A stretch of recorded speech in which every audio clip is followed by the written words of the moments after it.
Okay, hello everybody. I don't know if we are. Oh, here we are. Recording has started. Hello everybody, and welcome to the PhD roundtable. Just before we start, a little bit on etiquette to remind everybody. So if everyone coming in can have their mics muted and their cameras off for the first bit, we may invite people to turn cameras on and join in the conversation later on in the roundtable. If you want to contribute on the chat, that's very welcome, encouraged in fact, and especially because the format of this roundtable is a little bit different from other panels in the conference, in as much as it's much more discursive, conversational, and so for that reason we won't have kind of prepared presentations. Okay, so I'm Hannah Andrews of Edge Hill University. I'm chairing, and I'm going to introduce our roundtable panelists, and then I'm going to sort of kick off the conversation with a question. So, our panelists, I'm delighted to welcome Richard Dillon. He's a PhD student at the University of Warwick who is working on queer domesticities in British situation comedies. I nearly messed that up by saying sitcoms because it's the same thing. Okay. Then we have Clara Fikasova. Oh God, I knew I was going to mess it up. Fikasova, who is a PhD student at the Palo. I didn't ask you about the pronunciation of this, Clara. Do you want to do it yourself? It's Olomouc. It's city in Czech Republic. Yeah, thank you so much. Researching the cinematization of television and the implications of that for the cultural status of media. Then we have Kat Pearson, also at University of Warwick, who is researching the role of television and the archive, in particularly the television archive, in terms of placemaking for the 3 UK cities of culture. Carl Sweeney is a PhD student at the University of Wolverhampton, and he's researching TV stars who are overwhelmingly associated with a signature role. And then we have Misha Yakovlev, also at the University of Warwick, who is working on shifting configurations of gender, sexuality and race in Russian film and TV during the so-called transition to democracy period. Okay, welcome everybody. So to kick us off then, I have a question which is about the cultural status of television. So how have the popular discourses around the cultural status of television shaped your personal attitudes towards the medium? And I'm going to kick that off with you, Richard. Thank you, Hannah. So I grew up in a household that watched a lot of television. We mostly watched together, usually in the evening after dinner and homework. We were lucky enough, though, to have two television sets. So on a Saturday, we had BBC One on in the lounge. So it was kind of like the Noel's House Party, Generation Game, Casualty lineup. And then ITV was on the much smaller screen in the kitchen. So Gladiators, Blind Date. And on Saturdays, we usually ate our dinner on a tray in front of the television. That was the treat. That was the Saturday thing we did. So TV was a part of my family's everyday life, and most of my friends at school had a similar experience. I do remember being fascinated by one person when I found out after about a year of knowing them that they didn't have a television at home. I remember just not quite getting my head around that. It was so outside. Who are these strange people? It's just so much out of my sort of familiar home life. So it was something that I enjoyed, and I wasn't really aware of hierarchies of content beyond the fact that I enjoyed something or I didn't particularly like it until I was in my teens. In secondary school, I started to become aware of particular value hierarchies between television and film. And then it wasn't until I began studying television studies proper as a postgraduate that I became more critically aware of the hierarchies of value within television itself, and indeed within the field of television studies. And it's only now that I've really become conscious of the hierarchies that were imposed in my own home growing up. So the fact that ITV was always relegated to the smaller kitchen screen, and until I started studying television studies, I would have said that we had a very kind of open view to what we watched. There wasn't really a notion of hierarchies and one type of programming was better than others. But I really do think, looking back, that there was, and I think this has actually shaped a lot of my own attitude to television content, and it's something that I'm very conscious of in my own work when I select material. This kind of bias towards the BBC. And I do think that this is also reflected in television studies, particularly television histories that focus on UK television. And I think this, I mean, of course, in large part, I think this is to do with the rich quantity and quality of material and the reasonable accessibility of that material in the BBC archive compared to those in the ITV network. So I think that this kind of emphasis on the BBC is something that it's kind of been there from the very beginning with me, and I didn't realise it. So I don't know if anyone else has got anything to kind of say to that. They sort of had a similar experience. Well, Misha, perhaps your kind of memories and experience would be interesting here as a kind of like an outside of the UK experience of these hierarchies.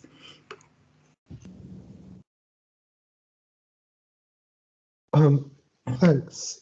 So in terms of the sort of, I'm not sure how good of an insight I have on kind of popular cultural discourse around television here in the UK, because obviously I didn't grow up here and I was not born here. One thing that I would say is that I definitely feel like there is this hierarchy between the BBC and other sort of television programming, although in my personal opinion, Channel 4 does way more interesting and kind of important television work, at least as far as I can tell, than the BBC. And what is interesting for me, and kind of in relation to what Richard was saying, is also kind of the global brand of the BBC as this kind of really important and serious, but also kind of free and democratic media, which we definitely had. Well, at least that was one of the media which we kind of imagined as kind of this free and serious. So this is kind of one of the television networks that we imagined as very free and serious when I was growing up in Russia, alongside with Euronews, which I know is not really on people's radar here in the UK, which I personally found very weird when I moved to the country, that nobody watches Euronews. But in light of Brexit, I guess it kind of makes sense, a sort of cultural isolationism, even when it comes to kind of television watching habits. But in my personal experience, I watched Channel 4 programming way before I started watching BBC programming, with programs like Queer as Folk, which I think are very sort of iconic, I would say, around the world for kind of queer and LGBT audiences. And obviously there's the US adaptation. Can I ask a follow-up question? Yeah. So growing up in Russia, what would you say was the kind of, if you could summarize it, was the attitude, to the sort of general attitude towards television as a medium of, of the people around you? So I think that's a very interesting question. Thank you. And I think it's quite complicated to answer, but I would say that I was growing up, so I'm quite young. I was born in 1997, and I lived in Russia until I think 2008 or 2009. And the period when I was growing up, it was a period when they were kind of shifting discursive frames around almost everything, but also specifically around television.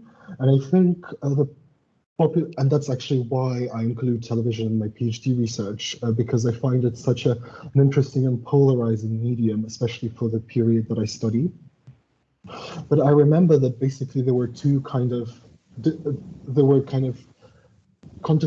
television was a very contested medium, even kind of within my family, and there were two kind of vectors of contestation, one being geographic and the other being or I would even say geopolitical, and the other being sort of temporal.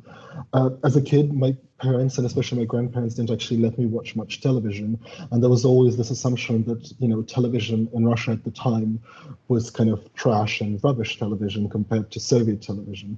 And I think the reason why that discourse was so strong in my family and also with kind of older generation people is because Soviet television was extremely controlled, and it was very limited, and it was all organized around sort of serious or sort of useful television, even if we're talking about children's programming. Of course, in reality, that means propaganda. And if you watch Soviet cartoons now, they're all kind of propaganda cartoons. But when I was growing up, there was a real proliferation of TV channels, both private and state-owned, and there was a great variety of formats. And I think one of the reasons why people around me thought that kind of the television was trash is because there were lots of formats that were directly translated or dubbed from American television, such as like cartoons like The Simpsons and Futurama, which I preferred to watch compared to The Simpsons, but also sort of a different type of translations when Western shows would be remade for Russian television. Like I was a big fan of the Russian version of The Nanny, which was produced by Fran Drescher and, sorry, I'm just blanking about the other creator's name. Obviously in the US, but then they also produced it for the Russian market, which is actually one of the programs that I talk about in my PhD thesis. But what is specifically interesting is that that has started to shift lately, whereas now Western television is regarded as quality, especially by younger people and people around my age, because of sort of censorship never ended. At least I would argue censorship never ended in Russia, even after the so-called transition to democracy. But now censorship mechanisms have become much more sort of transient. For example, in the lead up to the latest presidential elections in Russia, Euronews was actually taken off air. Sort of the reasoning was that it was airing on a private channel wavelength, and their contract fell through, and they can only sort of agree to resume broadcasting like 3 months after the election. But it was clearly kind of an attempt at censorship. And obviously none of the Western channels except Euronews and Eurosport now have any sort of presence on Russian television, both cable and just normal sort of free to view television.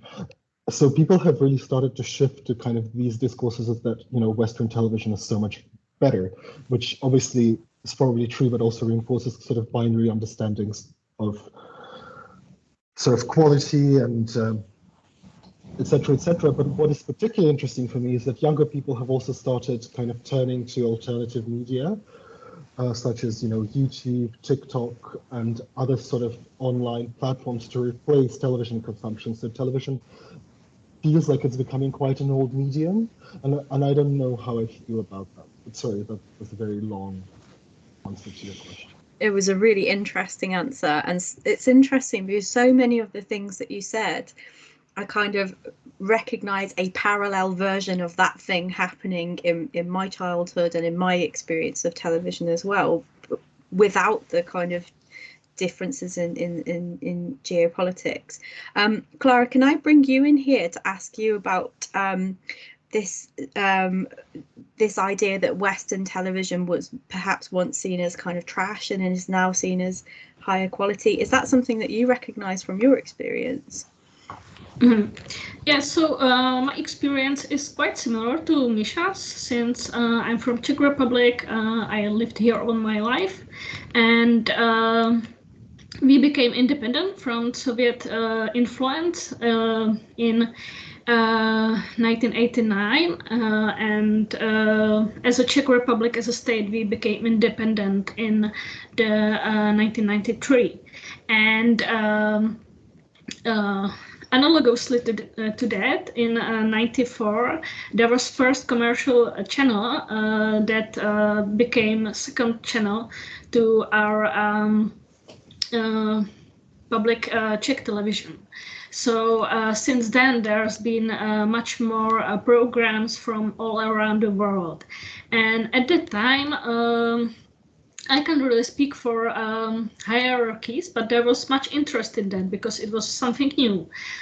For example, not related to television, but to cinema, there was actually so much interest in foreign cinema that Czech films that were made during this era were actually quite ignored, and they are being critically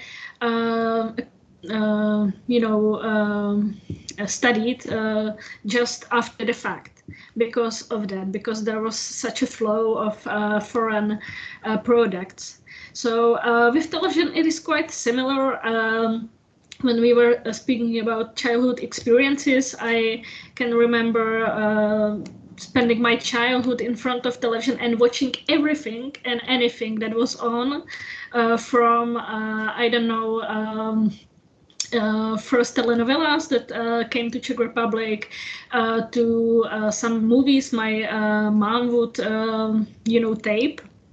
Movies like I don't know, from Brother Coens and such. So I actually saw a lot of stuff, a lot of different stuff.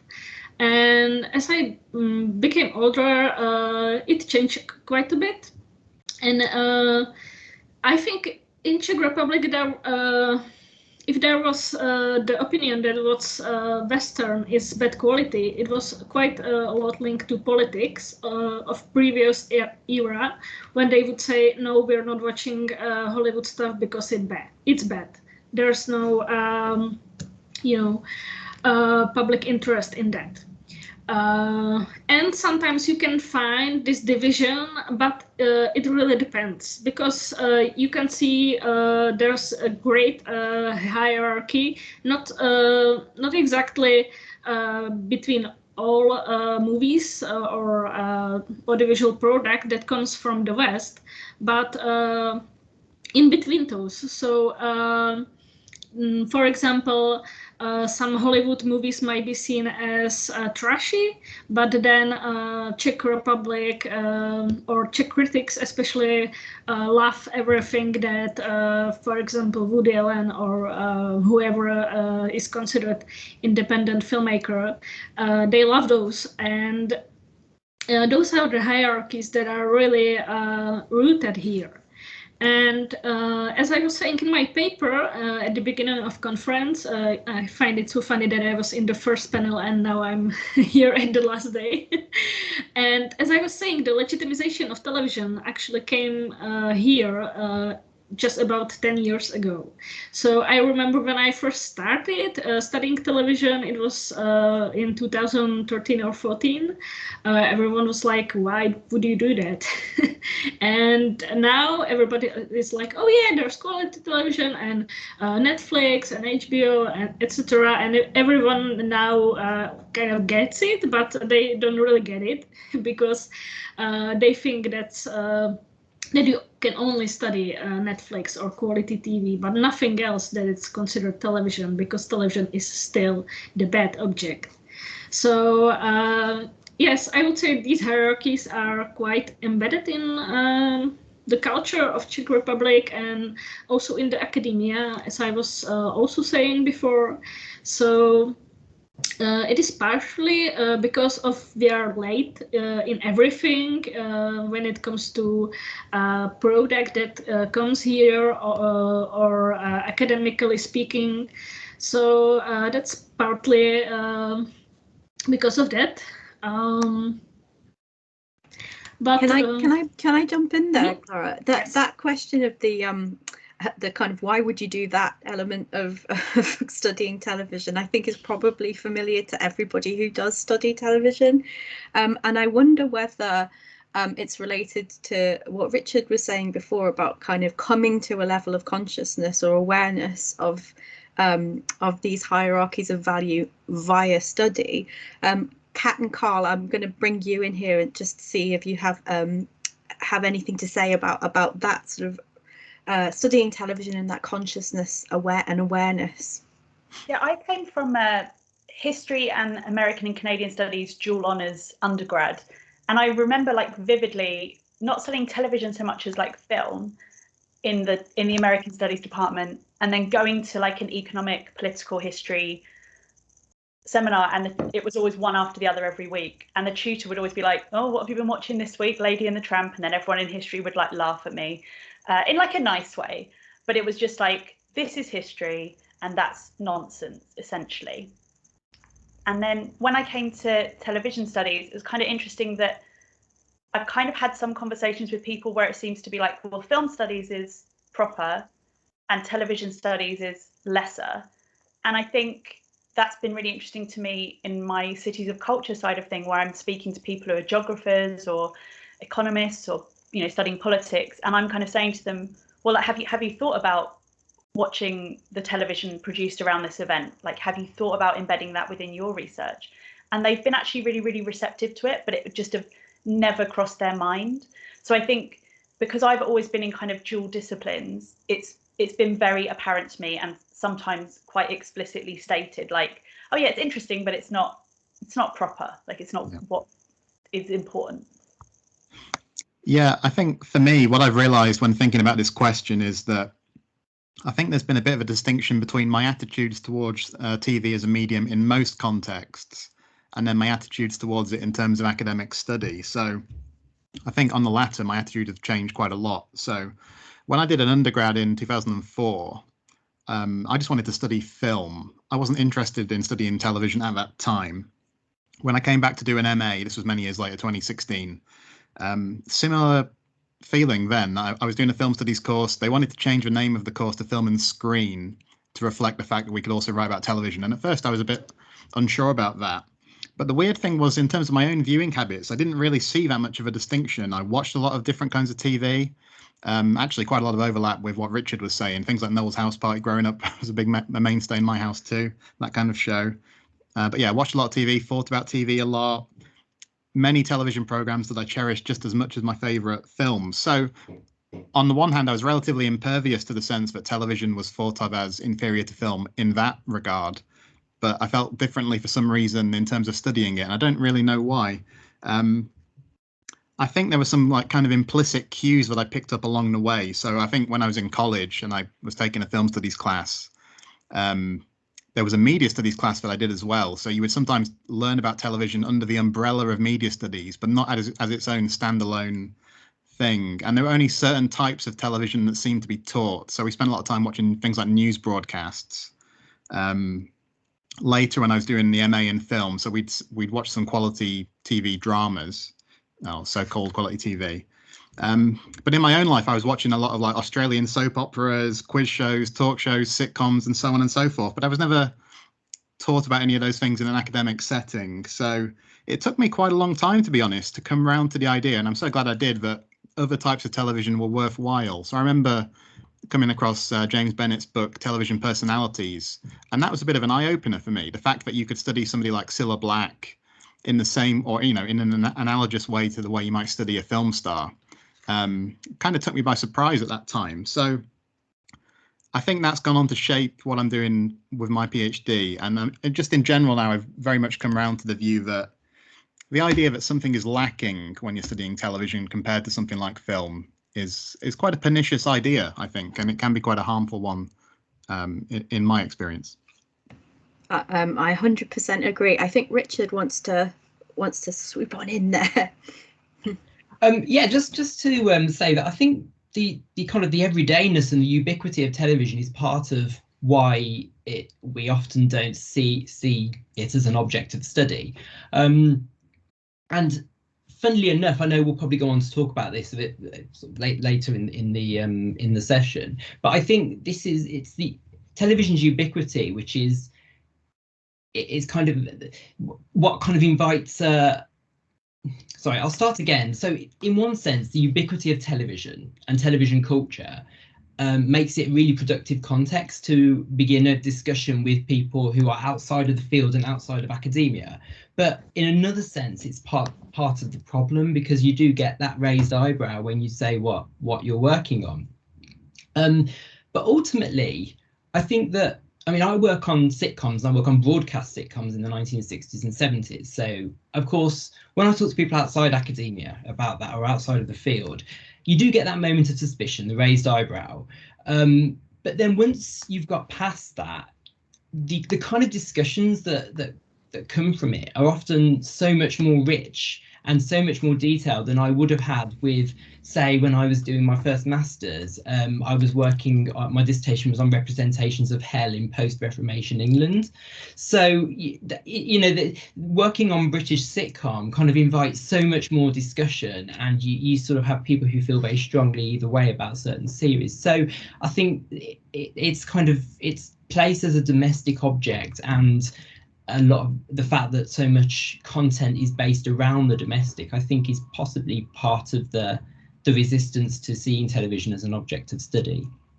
I think that's very true, and I'm sure we've all had the experience where we've told people that we are studying television, that's what we are looking at for our PhD, and then they've basically claimed themselves to be an expert because they watch everything. I'm like, it's a bit more to it than that, actually. I want to come back to something in the chat. Misha, you said about how the notion of quality TV is very gendered. Do you want to expand on that a bit?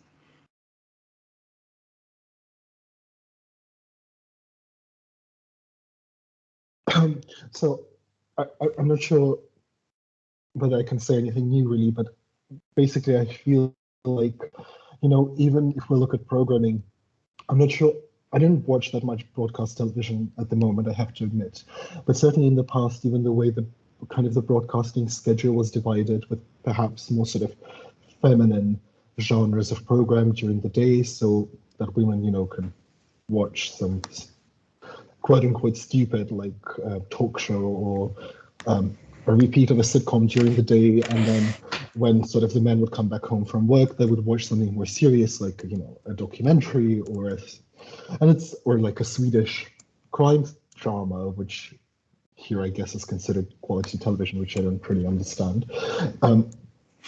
Here, I mean, in the UK. Sorry, I don't mean to say that I don't like Swedish crime dramas, but I find the interest in that type of genre in the UK very interesting.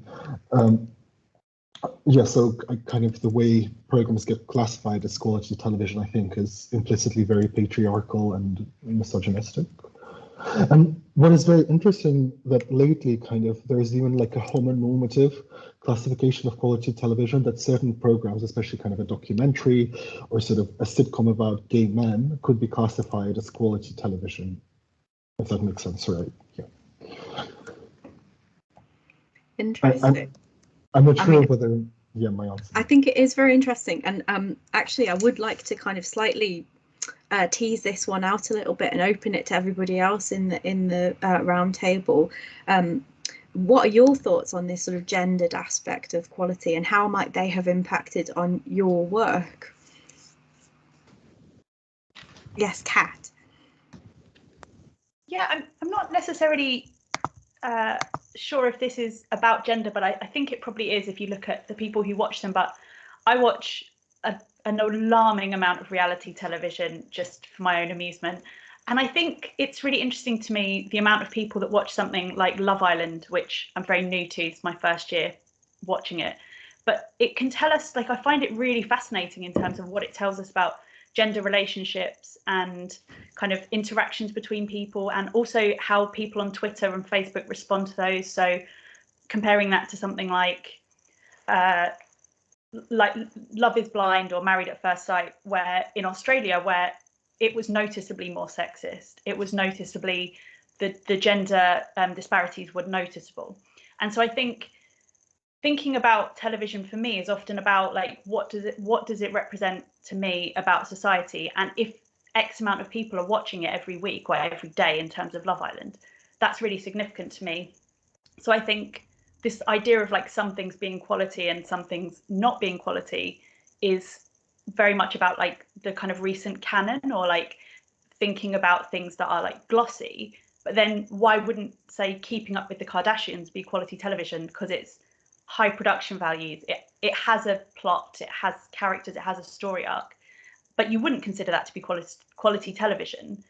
But like, I don't particularly care about Breaking Bad, so like I could just say that's not quality television. But there doesn't seem to be this idea of like, well, what is quality television? Because there is really high production value things that probably are more watched by women, certainly more discussed by women in my experience. I mean, I think it's been mentioned at this conference before, but this is why I really like Sarah Cardwell's distinction between quality television and good television. I think that's really useful. Misha, you had a response to what Kat was saying?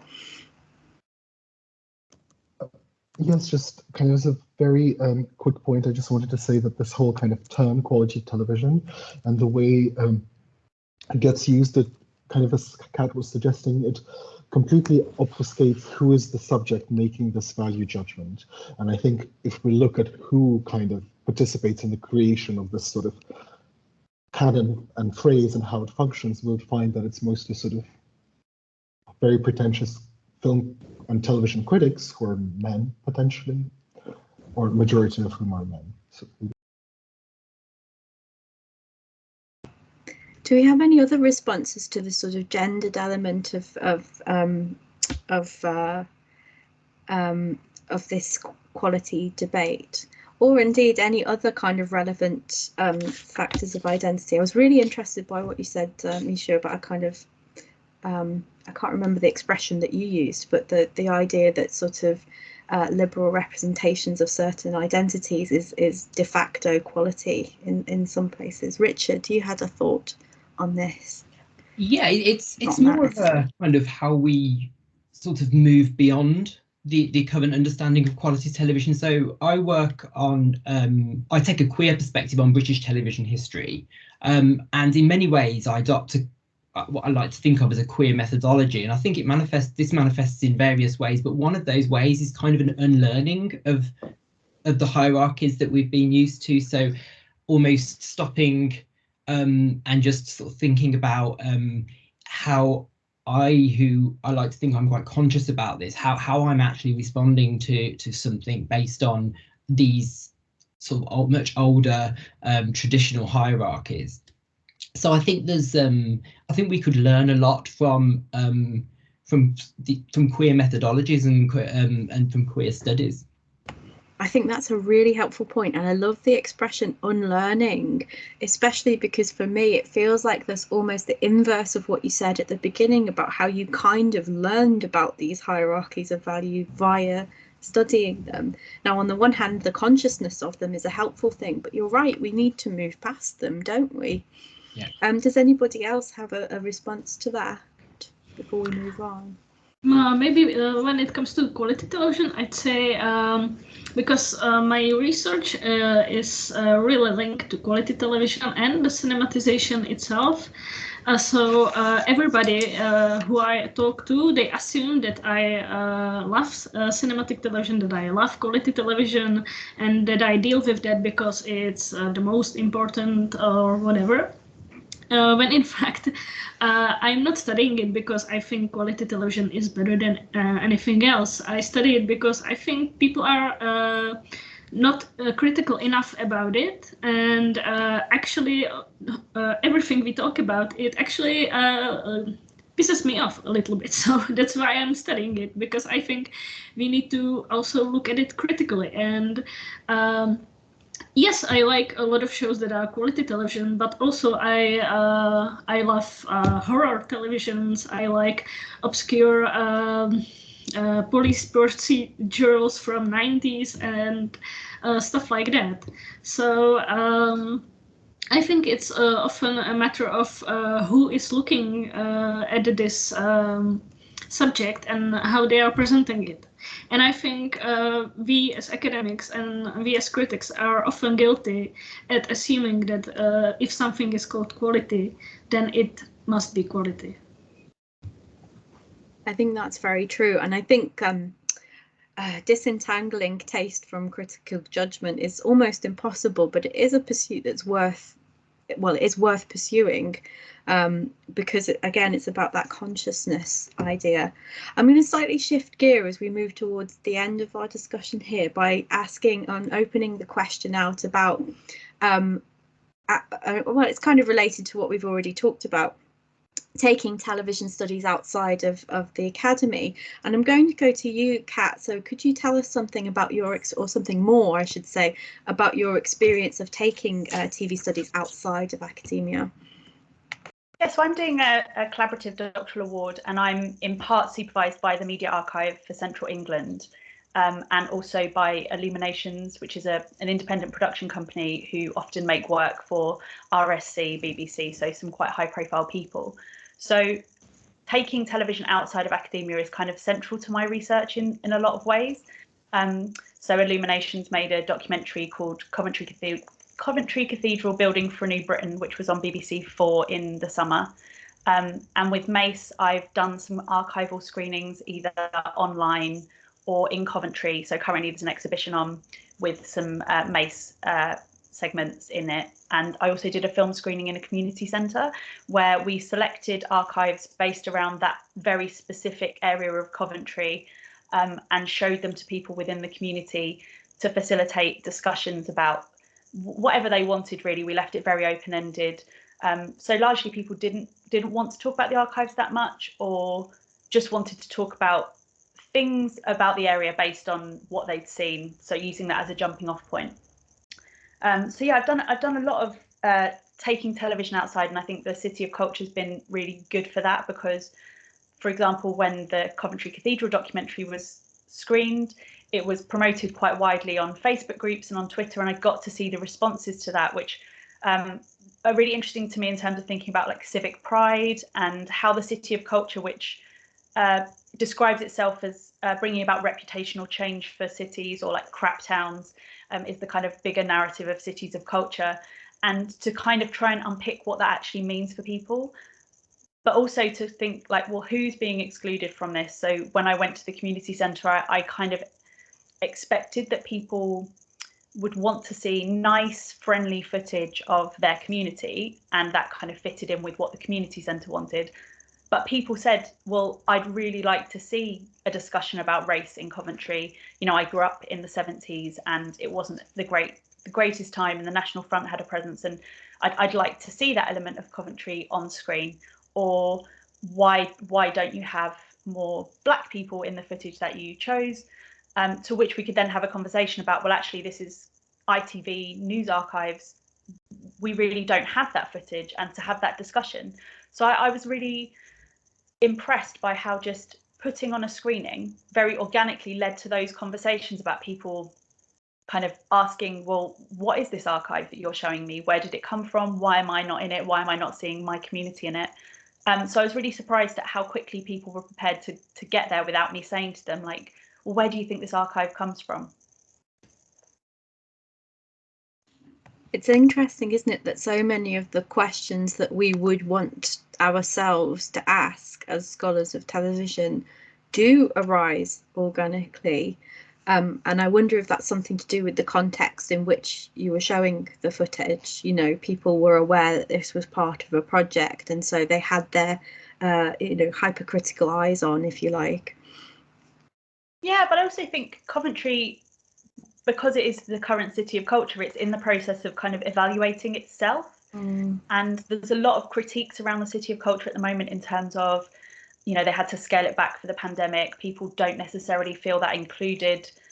And some of the stuff that's going on is kind of not that well advertised. So I think people in Coventry are really in the process of thinking about what it means to be from Coventry. So my supervisor at the moment is running a series of screenings linked to the two-tone exhibition at the Herbert, and about race and rock against racism. So I think Coventry is a city that's kind of thinking about those things already, and archival films or archival television is a really useful way to kind of start those conversations without being too prescriptive. And especially because a lot of the people in the screening that I was in were in their 50s and 60s, and so the footage I was showing them was probably footage that they might have seen on ATV, or, you know, they might have seen on the BBC. So they were kind of used to the narratives from the 70s, 80s, 90s of Coventry on screen, but they were just kind of being reminded of it. It's so interesting, isn't it? So, Carl, you also have experience of this kind of public engagement approach to taking television studies outside or more broadly than academia. Can you speak a little to that? Yeah, well, something I do quite a lot of is podcasting, and podcasting is something I'd very much recommend to other people to have a go at. It's very achievable, I think, and it's something that minimal investment is needed to participate in it, which is great. So I jointly run a couple of podcasts, one called the X-Cast, which is all about the X-Files, the television show that started in 1993. And I also do a film podcast about classic Hollywood films called The Movie Palace as well. So I think the great thing about podcasting is there are all sorts of ways to do it depending on your own personality. So if you wanted to script something that you record by yourself, that's fine. If you have a particular friend or colleague you want to do this with, you can do that. Or you can record with lots of different people, which is what I tend to do. And again, it can be done in quite an academic manner or not, or a bit of a mix sometimes where you're introducing academic ideas into a more a broad discussion. So I think it can be a really good way to become accustomed to communicating ideas to an audience, a broader audience, in a comprehensible way. It's also good for building a bit of a profile through things like social media accounts and so on.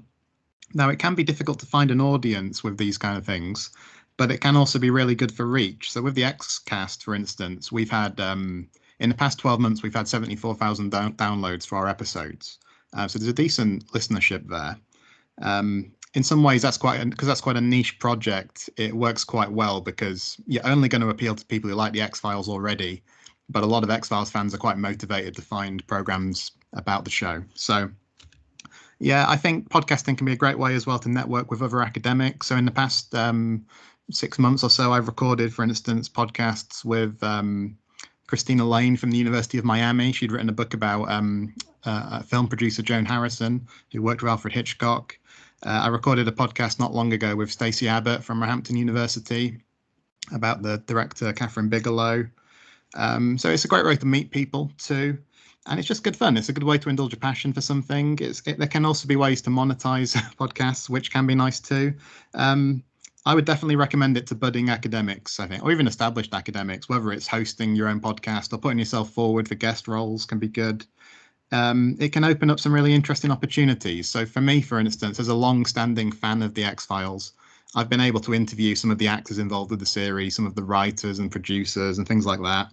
And I also wonder whether it's something that can be taught to students, because I feel like sometimes institutions will have modules where students have to write reviews of films or write reviews of television programs as if they're for a newspaper or a blog or something.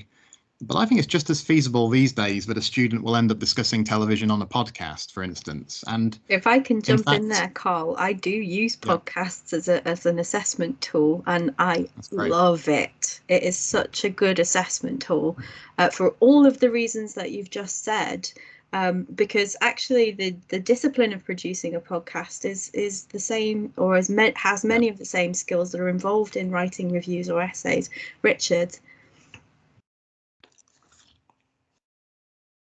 Sorry. Yeah, just in response to Carl's point, I think that a podcast as well, particularly the X-Files one that you run, kind of forms part of this kind of extra textual, paratextual history of the X-Files. So in 20 years time, it'd be really interesting to see work that kind of incorporates the kind of analysis that you're doing in your podcasts with sort of work on the show alongside scholarly sort of more formal scholarly considerations.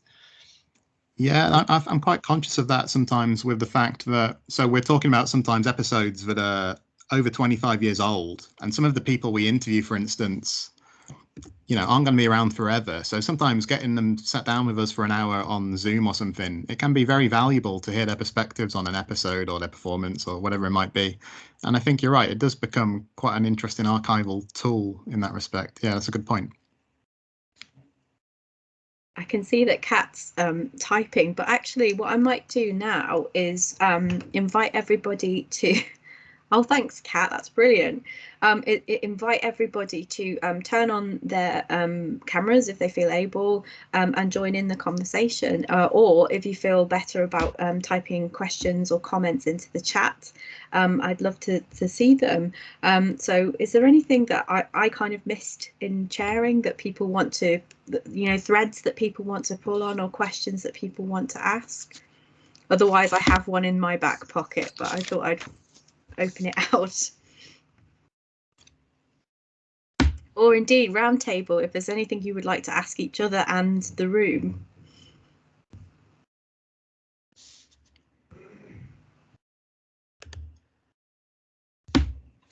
Oh, okay. Carl, I think you were first. I was just wondering what some of the other panelists think about, and I think this will vary a lot from institution to institution, but from what I've seen in a couple of places, there's still a sense that television studies is often situated as a bit of an appendage to film studies. So I've seen, for instance, film studies courses where there'll be a module. I hate to use the phrase quality television now when Kat doesn't like it, but for instance, I've seen where sometimes you get a third year film class where they have to do a module on quality TV. They've done nothing on TV before that, and they won't do anything after it, but they do one module on the sort of high-end dramas. It's hard to imagine the reverse happening, one film module within a TV studies course, for instance. And I think there are various ways where sometimes the module content of television modules can be slanted in certain ways. I'm just wondering what the other contributors might have seen or feel about that. That's a fantastic question. I think, well, I haven't actually done any teaching because my focus has been outside of the university. But I feel as someone who has come to television studies at PhD level, very fortunate to be at Warwick with the Centre for Television Histories, because it's really been a great environment in which to think about television. So during lockdown, we did TV Club, where we would watch something from TV history and we would take it in turns to pick something and lead on it, and then have a discussion. And it was kind of designed almost like a book group, so very informal. It wasn't about doing a lot of work. It was just like, what did you think? But being in the room with some really incredible academics, just having a chat, has been really helpful in terms of giving me the confidence to really speak about television studies in an academic way and think about it in an academic way with authority. And I don't think that would have been the case had we not had those access to such brilliant academics who are willing to just share their time. Richard, did you have a follow-up there? Yeah, but first of all, just to echo what Kat said, I think that some, our department does really kind of, they offer a really supportive scholarly environment for people working on television. I know that there are other institutions around the country that do the same. Carl, sorry, completely lost the thread of what I was thinking about. Yeah, sorry, just a response to something that Carl said about that we'd never have a kind of one single film module within a television studies syllabus. I think that I've had some really interesting discussions about incorporating film and television into the same module over a year, and I think that in an ideal world it would be wonderful to be able to do this, but ultimately television studies is always going to take the back seat. So I think sort of to bring film and television studies together to talk about a particular theme, to cover a particular theme, would never do justice to the television studies side of it. So it'd be really interesting maybe to talk about how some ways that we could kind of get around that. I think to some, if you don't mind me jumping in, Richard, I think to some extent that's a question of personal will, isn't it? Because I'm just thinking of the modules that I run, which are film and television, and I do really try to make sure that there's an equal balance of both for exactly that reason. And Elka, I know because I know her modules, also does this, but then we are personally invested in television studies and its equality with film. That's not always in the design of modules, is it? Carl, you have your hand up, but oh, sorry, go ahead, Clara. No, I just wanted to say, because I think it's absolutely true that television studies is often just, a minority within film studies and never vice versa. And I think it was Charles Branston or someone similar who wrote that there's many television scholars who studied film or have the knowledge of someone who took numerous courses, but almost never other way around. So actually, we television scholars often have better understanding of the media and the differences between them. And sometimes the film scholar have the tendency to see everything through their own point of view, which, as was said, is limiting. Yes, I mean, to borrow a phrase from you, Richard, that very process is about unlearning and relearning some skills in addition to the ones we learn from film studies. Carl? Yeah, I was just thinking for myself, it's interesting because I've actually been the beneficiary of some of these skewed perspectives, in the sense that I've mainly taught about film. But I think I've had people who've looked at me and thought, well, he can teach film, so of course he can teach television studies. And I've been given opportunities that way. And I think what Clara says is very true. And then my own experience kind of stepping into that situation was, of course, I need the work. I can do with the money, so I'll do it. And then finding, well, actually, I need to put in a lot of work to get up to speed with the scholarship around television, which is very distinct, actually. And then I don't want to be too specific, so I've worked in a couple of different places. But I think sometimes what you see is that you look at pre-existing schemes of work sometimes to do with television, and you do find there's a very heavy focus on American television. There's sometimes a very heavy focus on film directors who've made television programming that's seen as being very cinematic. If it's not American, it's often English language. If it's not English language, there are sometimes quite specific interests like Scandinavian noir, for instance. And I think that can be quite hard to overhaul coming in as a PhD researcher. Sometimes when you're given like 2 weeks to design a module or something, I think the temptation, the need is to make it more inclusive and more interesting and diverse. And it can be quite hard for someone in our position to do that sometimes when you're thrown in at the deep end, is what I would say. Very much so. Kat? Yeah, just something Carl said there made me think of it, but because I am new to television studies, or comparatively new, I had a few moments where I was writing about something and then I'd send it to my supervisor. So an example was something on BBC Parliament, and she said, well, we wouldn't really consider this to be television. Who watches this? Just as part of a chat. And I was like, well, I used to watch it because, why not? And I hadn't even considered what might be or might not be television, because I was just coming at it as it is on television. I watched it on television. And it just kind of thought like, it was really great for me to have that discussion with her as to how I would write about that in a scholarly way, but also for me to say like, well, actually, I think this is television, and the people who I know would also consider this to be television. So it's just about having space for those conversations, especially as television is evolving. Yeah, I think that's a really good point, and Claire made a very similar point in the chat, that the future of television and film, we're going to have to merge because of the post-pandemic landscape. We do have to accept reality. And one of the things, because I work a lot on medium specificity and there's these distinctions between cinema and television, and one of the things I have to keep reminding myself is like, I don't get to police what is television to somebody. Do you know what I'm saying? We have a hand up. Toby, are you able to put your camera and mic on? Are you able? Hi there, yeah, can you hear me? Hi.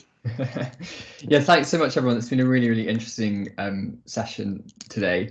I just wanted to follow up on a couple of things that have just been said from my perspective as someone that's doing a PhD on television, but as a musicologist. So coming at this from someone that did a very traditional undergrad degree in music, did a sort of master's in composition, again, in a very kind of classical sense, and is now looking at TV music and library music specifically. So even that kind of invisible music. And it's been really interesting, coming to the scholarship around TV studies from that perspective. And I was just sort of wanted to follow on from what Kat was just kind of talking about, where I sort of submitted a journal article for review, which was about the music in the Channel 4 series Travel Man with Richard Ayoade. And one of the first things was, okay, so what do you actually mean by television? and how does that, you know, and how does the music help to define that perhaps? But also, you know, you're not talking about Netflix, you're not talking about streaming. Why are you still sticking with something that's, you know, just broadcast on on Channel 4? How does that fit within this sort of changing world? So I think that was one thing that's interesting. But also then to follow up on, I think Carl was talking about kind of TV within film studies, you know, the sense of teaching, you know, if you had a module on the film music, you know, the likelihood that TV would feature within that, or TV music, is so small. And if it did, perhaps it would just be the odd theme tune for something like Game of Thrones, which is very sort of cinematic anyway. So yeah, just some kind of random comments there. But I think just there's this interesting thing about people coming into TV studies from these other disciplines, and how that kind of fits with some of the things that you've been talking about. Thank you so much, Toby. Does anyone want to respond to that?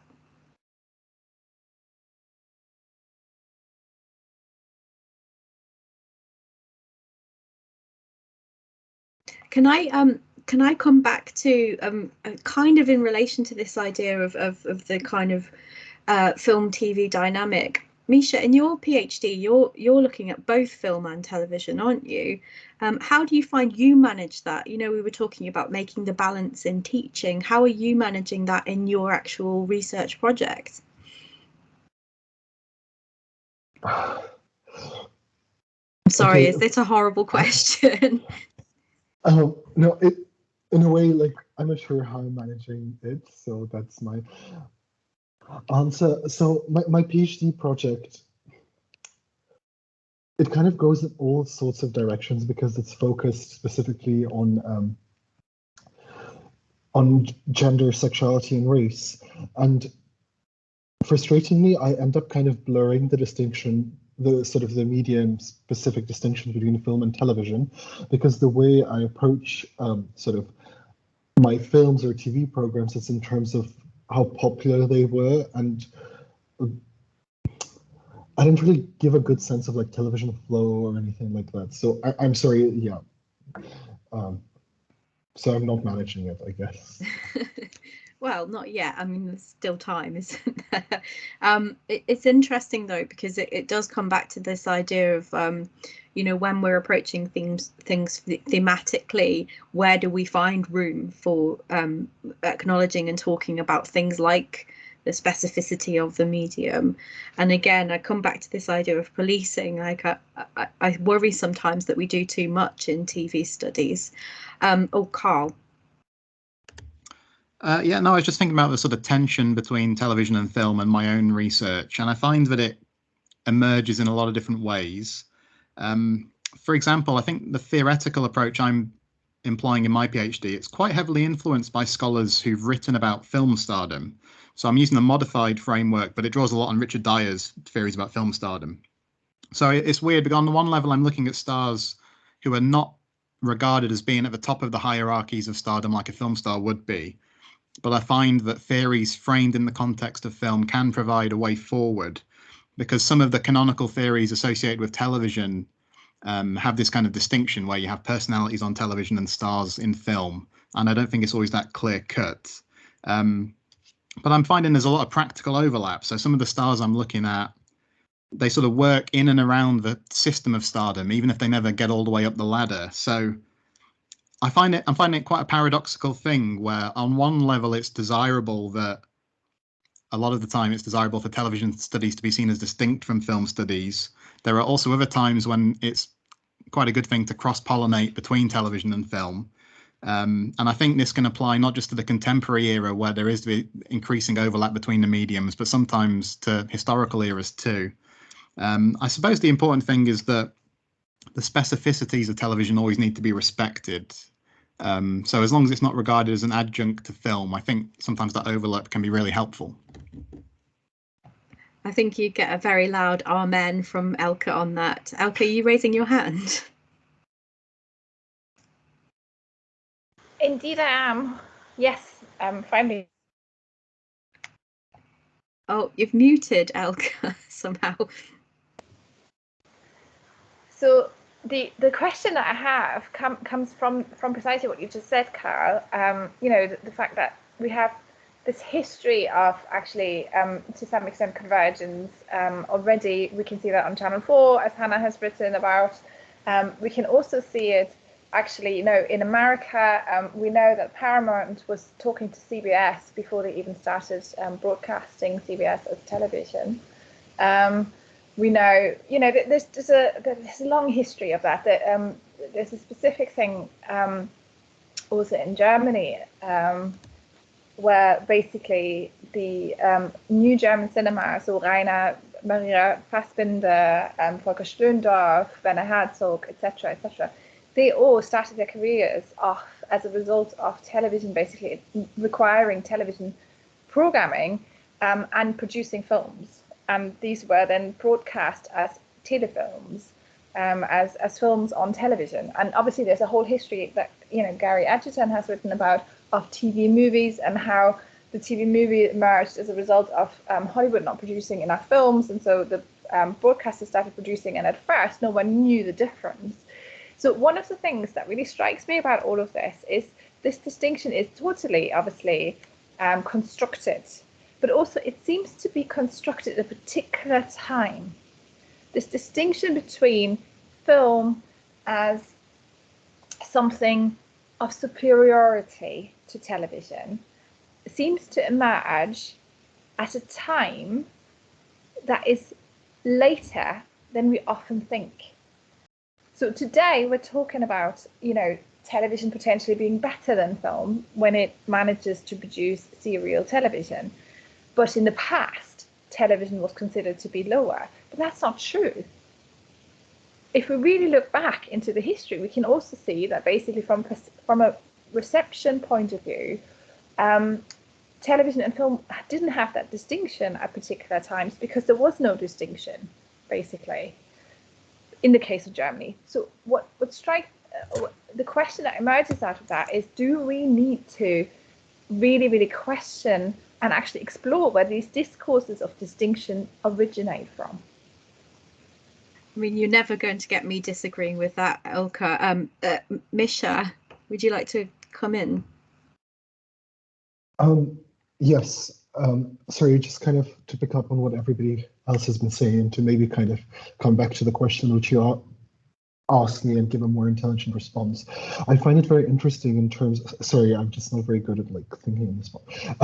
But in the Soviet period, what I find very interesting is that there was really a blurring of television and film, because although the Soviet state kind of tried to make money from film production by selling tickets to the cinemas, ultimately most films that were made for kind of the cinema became available and were repeatedly broadcast on television all the time. And of course, because the pool of available film texts was much narrower, they ended up being constantly recycled on television. And what I find very interesting in my research is that, kind of as Clara explained, in the Czech Republic, but also in most other post-socialist states, there was a real drop both in the production and popularity of domestically produced cinema in the 90s. And what I see in my research is that sort of Russian cinema doesn't really regain popularity in the early 2000s, but Russian television does. And there was more space for kind of bringing some kind of innovative ideas to a large public on television, especially on a privately owned channel called STS. And this channel is almost responsible for kind of the popular emergence of the category gay in the early 2000s, kind of in the broader Russian sort of culture, because beforehand some very art house filmed featured maybe not gay but kind of queer characters, but this kind of wide ranging or popular importation of sort of you could say the Western identity category of gay happened on television through sitcom, but also through music television, through MTV Russia and from Mustafa, which started featuring sort of gay or gay-coded music performers. And that was really a television-specific development. That's really interesting. And it's these kinds of histories that sometimes end up hidden amongst the broader discourses, I think, as Elka was saying. Kat, did you want to respond? Yeah, just in response to what Elke was saying, I guess it made me think about something like The Play for Today, which was kind of viewed as like really highbrow television. And I was surprised when watching it, and then when watching the documentary about it that's on the BBC, at the kind of issues that were being discussed, but also how it was conceptualized as like almost, like Elke was saying, like almost above cinema, and that it was like aiming to be a television play, and that the kind of highbrow theatre kind of trumps film. And I don't know that much about it, but it just seemed to me like that's kind of a parallel where television was striving to be something bigger than film, something more significant. I hate to do this because it's very embarrassing, but I do cover that in my book that Elke put into the chat earlier on, and you're absolutely right. And the discourse of quality is always very blurry in Britain because of the the triangulation between theatre and cinema and television. So as Elke was saying, with the German context, there's always nationally specific connotations and cultural contexts that we want to bring into our awareness of TV and the quality discussion. Okay, I'm going to go for one last kind of general. Does anyone have anything to add or any questions that they would like to bring in, or anything that they would like to respond to? I'm just looking in the chat now. Okay, so Clara's TV and cultural status, where you want to use some examples of film about TV. That's really interesting, Clara. I've just been reading a book called Television Goes to the Movies. You've read it. You have it. I'm reading it right now. Yeah, so food for thought there, right? And I think Jane Stokes as well. Have you read her work? Because I think there's something in her work about film and TV. And then Louise says about the kind of policing comes from the need to justify television's value as a medium, especially when literary and cinematic as labels are still so common. And I couldn't agree with that more. And then Kevin's, this is really interesting. I've been using cinema films from the 50s to see what TV and TV personalities look like. And then they appear in cameo roles from time to time. But so interesting, isn't it, how that kind of cross-pollination between film and television can actually be very, very productive for us as researchers. Okay, right, I'm going to round things off now, and I'm going to say thank you so very much for such a fascinating conversation to Carl, Kat, Misha, Richard and Clara. It really has been an excellent discussion, and also wish you all the very best of luck with carrying on with your PhD studies or concluding them. Thank you so much. Thank you. Thank you. Thanks, Hannah. Thank you very much. Thank you. Thank you. Thank you.